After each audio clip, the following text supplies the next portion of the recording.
kahapon pa namin ito dinidiscuss eh. Dahil sa viral na viral ngayon at usap-usapan, yun daw hong statement ninyo dun sa nag-usap, may ini-interview ko sa Commission on Appointment ata ito eh. Yung isang official doon ng AFP.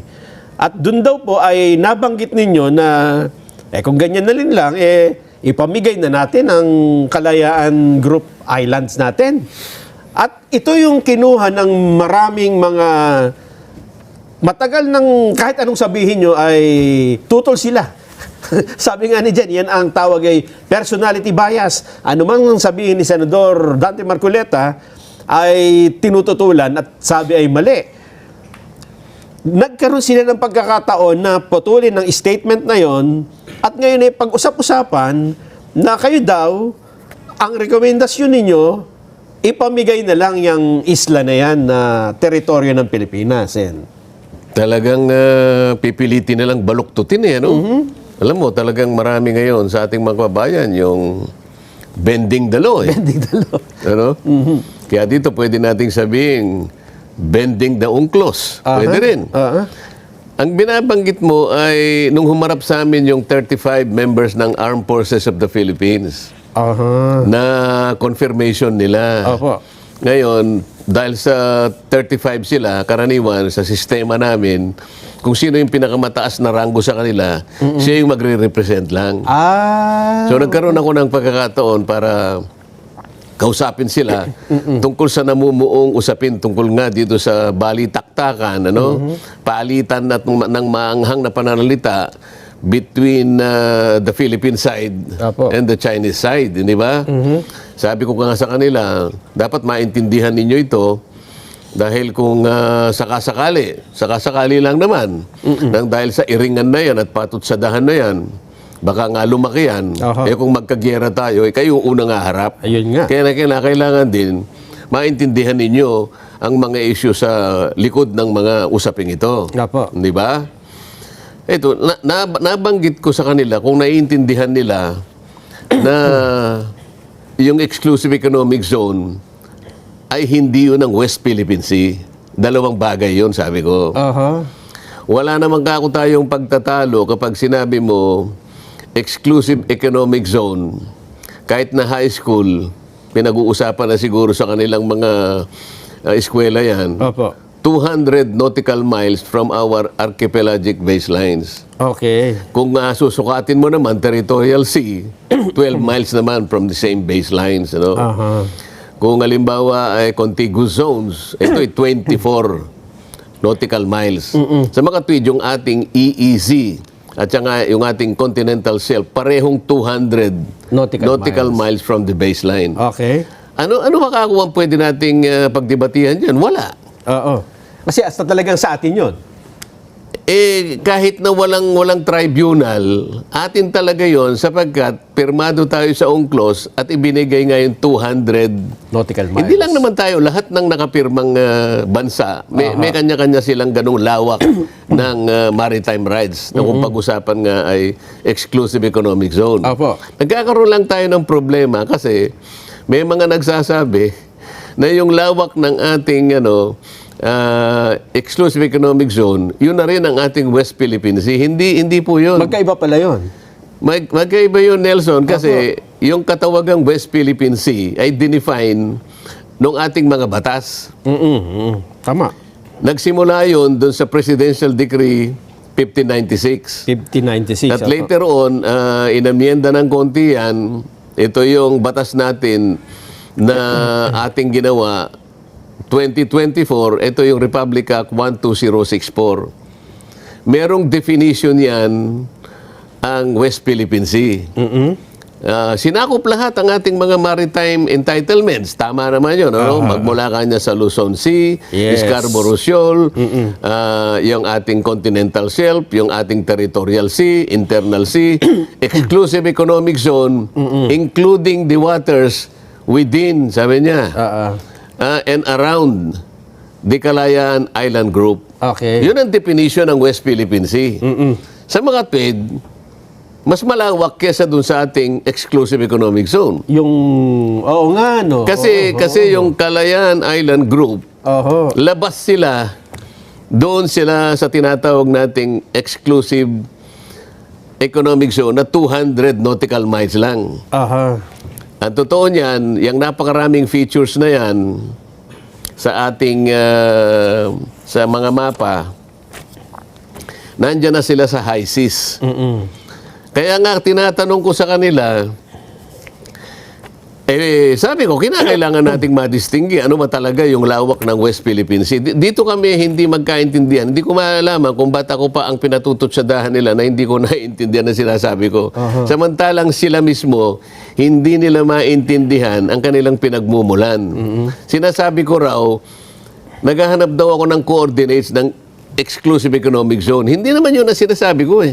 Ang sinasabi ko, yung arbitral tribunal, ang kanyang dinesisyonan, exclusive economic zone. Hindi niya dinesisyonan ang West Philippine Sea. Dahil wala siyang karapatang gawin yun. Oo, dahil sabi nyo nga, magkaiba ang exclusive economic zone at ang West Philippine Sea. So kung ang dinesisyonan ay exclusive economic zone, hindi pa dinefine doon ang... Kailangan maintindihan ng mga kababayan natin. Kaya lang natin pinapaliwanag ito, hindi dahil sa mga taong maatake sa akin. Kahit ano pang gawin ko, mga atake ang mga yan eh. Ang pagpapaliwanag na ito ay dedicated po sa ating mga kababayan na talagang ang gusto nila ay maunawaan kung alin ang totoo. Matulungan natin silang unawain ang mga bagay na kung minsan ay mahirap dahil nga may technicality na involved dito. So, kailangan nating pakatandaan, lagyan natin ng demarcation dito. Ang pagpapaliwanag na ito, ng programang ito ay doon lamang sa mga kababayan nating laang makinig ng katwiran. Hindi doon sa mga taong kahit anong sabihin mo, sarado ng mga utak. Medyo, hindi naman marami yan eh. Kukunti lang yung mga yan at nagpasya sa sarili nila na kapag ako nagsasalita, mali agad. imamali lahat. Tama. Samantalang kung sisyasatin mo, kung uunawain mo, napakasimple lang eh. Doon lamang sa salitang UNCLOS, Nelson, UNCLOS, ano ibig sabihin ng UNCLOS? United Nation, ano ba yung clause? United Nations Convention on the Law of the Sea. Yun. So, batas pang karagatan pala ito. Batas pang karagatan. Na pinagkasunduan ng mga Ang pinag-uusapan lang natin dito ay karagatan. Yes. Hindi natin pinag-uusapan ang mga teritoryo na sinasakupan ng mga bansang claimants. Yung mga lupa, yung mga feature. Yung mga land features. Merong tinatawag na shoal, may tinatawag na island, merong mga rocks, may high elevation, may high tide elevation, may low tide elevation. Lahat yan mga features ng lupa, ng kalupaan. Walang jurisdiction. Walang kapangyarihan ng tribunal na magpasya tungkol dyan. Basta tubig lang. Tubig lang ako. Ngayon, yung sinasabi nating Kalayaan Island Groups, mga land features yun eh. Hindi natin pwedeng isama doon sa ating petisyon na ginawa sa tribunal noong 2012. Kung atin yun o hindi, re-rejecting ka, sabi niya, wala akong jurisdiction dyan. O kaya, sinasabi nila, narinig mo naman pa, nakikipagdebate sa akin. Ba't natin binabalik-balikan kanya eh? In-award na sa atin kanya yung West Philippine Sea. Hindi po. Hindi totoo yun. Walang award doon. Walang award. Ang pinag-uusapan lang sa arbitral award, exclusive economic zone. Hindi West Philippine Sea. Kaya kapag hinanapan mo sila ng coordinates, ayaw nilang kanya may coordinates na yung EEZ. Hindi EEZ yung pinag-uusapan natin. Ang pinag-uusapan natin, West Philippine Sea. Kasi yung ECC, talagang inherent ay nandun sa na atin, yun eh. Nandun na yun. Ang pinagtatalunan na lang natin, yung nasa loob muna. Kasi merong mga bansa na umoccupy nung saganang mga teritoryo na sana'y nandun. Katulad ng halimbawa, nung Mischief Reef, ano? Yung Mischief Reef, hindi lamang nasa loob ng ating EEZ, ito ay considered pa na low tide elevation. LTE. LTE talaga yan. Anong ibig sabihin niyang pagka LTE? LTE, ano ibig sabihin? kahit kailan, kahit na ano pang structure na itayo mo, halimbawa ang China, ito masasabi ko ng diretsa, para lang masabi nila, kaso si Marcoleta pro-China. Hindi po totoo yun. Ito po, yung LTE is low tide elevation. Apo. Yan po ang tawag dyan sa mischief reef. Yan ang karakter. Base po ito sa 2016 arbitral tribunal decision. Yun ang decision niya. Sabi niya, low tide elevation yan. Pagka low tide elevation, kahit na ang China maglagay ng Great Wall of China doon, kahit palaparin pa nila yun. hindi magbabago yung karakter na nature ng picture na yon. Na low tide elevation. Low tide elevation, ibig sabihin talagang sa Pilipinas yun. Dahil ang low tide elevation ay hindi nagge-generate ng Kahit ano wala. Territorial Tubig sea. talaga yun eh. Ayun. Wala siyang territorial sea, wala siyang another EEZ. Kasi kapag nag-high tide, hindi naman na siya nakikita. So wala, kumbaga sa natural na Sa low pag-usap, tide nga, halos hindi siya makita eh. ibig sabihin, walang lupa doon. Wala. Ayun, dahil nakalubog. Kaya nga, maritime lang eh. Kaya maritime tubig. Kaya hindi mo pwede i-claim na Hindi meron mo pwedeng kang i-claim teritoryo. yun. At dahil yun ay sakop ng ECC, Atin talaga yun. sa Pilipinas yun. Oo. Ayun. Kailangan lang, kaya lang, hindi nababanggit kasi ito dahil ang usapan lang naman, yung patutsadahan sana eh. Kaya lang, nilakihan nila kasi, pati isi kasi pinag-usapan eh. Kaya lang, Sen, ang problema, mayroon silang occupant dun eh. Naka-occupy sila dun eh. So, dapat, wala sila dun talaga. Dapat wala sila doon. Ayun. May structure kasi sila doon. Oh. Isa pa, Apo.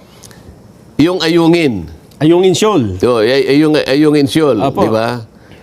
Ano din natin yun eh. Sakop pa rin natin. Sako pa rin natin yun. Kasi meron tayong barko na nakahimpil doon. Inangkor natin yung Gregorio del Pilar yata yun. Hindi ba yung Sierra Madre? Hindi ko alam kung nakalimutan. Sierra Madre yata. Sierra Sierra Madre. Madre. Yung Basta meron tayong isang lumang barko. BRP Sierra Madre. Tama. BRP Sierra Madre na parang symbolic on our part, nilagay natin doon. Aha. Parang isang natatanging testimonial na, Occupied amin natin. ito, occupied namin ito. Kahit na yun nasa loob ng ECC, kung maunahan kasi tayo, i-claim din nila eh.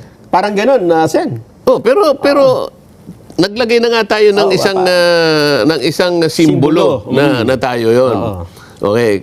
Yan ngayon ang yan ngayon ang pinagmumulan ng hindi pagkakaunamaan, yung mga features. Opo. Bakit?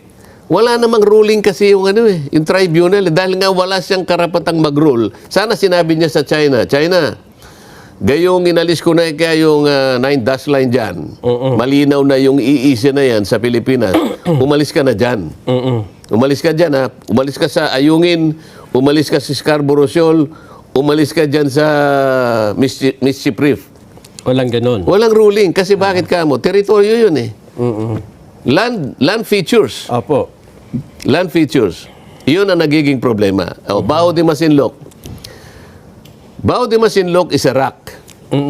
Base dun sa arbitral ruling na naman. Dahil sa rock siya, meron siyang territorial sea. 12 nautical miles. 12 nautical miles. Sa palibot. So, pwede niyang ihimpil yung mga barko niya doon. Kasi, Pero mag-o-overlap siya sa sarili mong ECC. EEZ. dito nagkakaroon ng problema, Sen. Yan nga yung problema.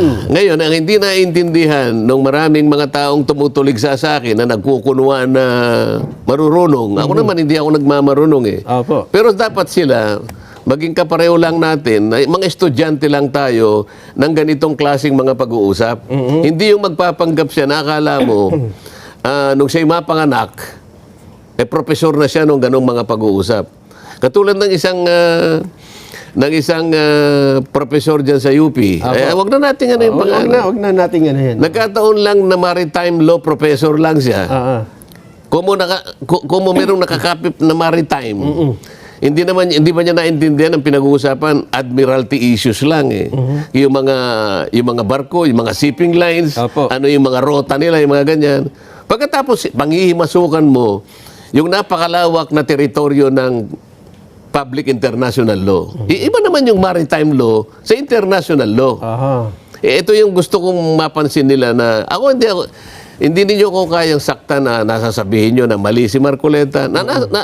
Okay lang po yun eh. Ako naniniwala ko ang mga Pilipino pagdating, lalo na pagka nabibigyan natin sila ng pagkakatong mapag timbang-timbang nila yung pangyayari. maiintindihan, sila yung final referee dito. Sila ang final arbiter Taong bayan. kung alin ang talagang maliwanag ang pagpapaliwanag. Di ba? Hindi yung kinakailangang palabuhin mo. Ngayon, pag-usapan natin yung UNCLOS. Yung UNCLOS, nung pumirma tayo dyan, kagaya din ng China, meron tayong reservation. Aha. At yung mga reservations na yan, pumasok doon sa kalipunan ng mga provision ng UNCLOS. Ano yung reservations Ano yung na yan? reservation natin? Meron pala tayo. Sabi natin, hindi ka pwedeng mag-rule kapag ka merong issue ng territory. Ito nga yung mga land, ano? Okay. Merong pang isa. Pagka merong delimitation. Ano ibig Halimbawa, pumasok yung territorial waters. Opo. Delimitation yon. So, hindi ka pwedeng magpasya doon. So, anong pinasyahan lang? Actually, ang pinasya lang ng tribunal, kung ano yung hiningi natin. Nalaman mo yung ating petition sa arbitral tribunal, 2012 yata yun eh. Isa lang ang hiningi natin. Ano po yun? Tingnan po ninyo yung 9 dash line ng China, kanya sinakop pati yung aming west, pati po yung aming exclusive economic zone. Ayun, yung 9 dash line. Yun lamang. Wala nang iba. At yun yung sinabing hindi naman talaga dapat yung 9 dash line. Sabi ng tribunal, China, alisin mo kanya yung hindi natin kikilalanin. We will nullify the 9 dash lines because they're not even the basis of your historic rights. Wala. Okay? Yun lang ang pasya. Opo. Pero dahil may reservation doon, hindi naman pinasyahan ng tribunal, China, umalis ka dyan sa mga teritoryo. Kasi hindi niya jurisdiction yun. Na-occupy Yun ang nananatili Na problema. na problema natin. Opo. Na dapat sana pinag-uusapan, hindi yung patot sa dahan. Pwede naman, halimbawa, nung magkausap kami, ito ulitin ko lamang, nung magkausap kami ng ambassador ng China, pinaliwanag ko sa kanya, siya rin nagpaliwanag. Talaga ka akong pinakamabuti, nag-uusap tayo. Yun nga kanya yung gusto ko eh. Sabi ng ambassador, tulungan mo nga ako kanya na lahat ng mga department secretary sana kung po pwede makausap ko, sabi niya. Lalong-lalo na ang Department of National Defense. Opo. O tingnan natin, sabi ko, kung magkita kami kako ng ating secretary, kasi ano ko yan eh, province mate ko yan eh. Natuwa pa nga siya nung malaman niya pareho kami taga-Tarlac eh. Ni Secretary Gibo. You mean he's your province mate? Yes, sabi ko. He is my friend. Ay, sabi niya, pwede kayang kahit na 3 lang tayo, over a cup of coffee, parang ano lang. So, nag-i-initiate pa nga yung tao. Sabi ko, tingnan natin. Sulatan mo ako para ako malaman niya na talagang gusto mo ring makipag-usap sa kanya. What if I text you? Sabi niya. Oh, good, sabi ko. Hindi pa ako nakakalabas doon sa embassy. Tinext niya na ako eh. At yung text message na yun, ibinigay ko sa Secretary of the Department of Foreign Affairs. Ayun. Para sa ganun, formally, maibigay din kay Secretary Gibo. Yun yung right channel. Anong doon? Sinasabi ba pro-China tayo doon? Sa maliit nating magagawa, baka sakali, meron tayong may contribute na ikaayos nung hindi pagkakaunawa ng dalawang bansa. Tama po. Sino hindi nakakaintindi rito?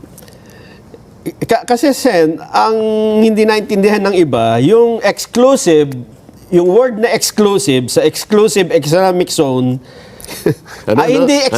Ulitin mo. yung word na Nabubulol ka. exclusive sa salitang exclusive economic zone, ay hindi naman talaga, ibig sabihin sa tingin mo kasi parang ikaw lang doon eh. Walang dapat na pumunta doon. Kung wala sanang land features na merong iba-ibang claimants, okay na yun eh. Opo. Ideal sana yun eh. Ay, ideal.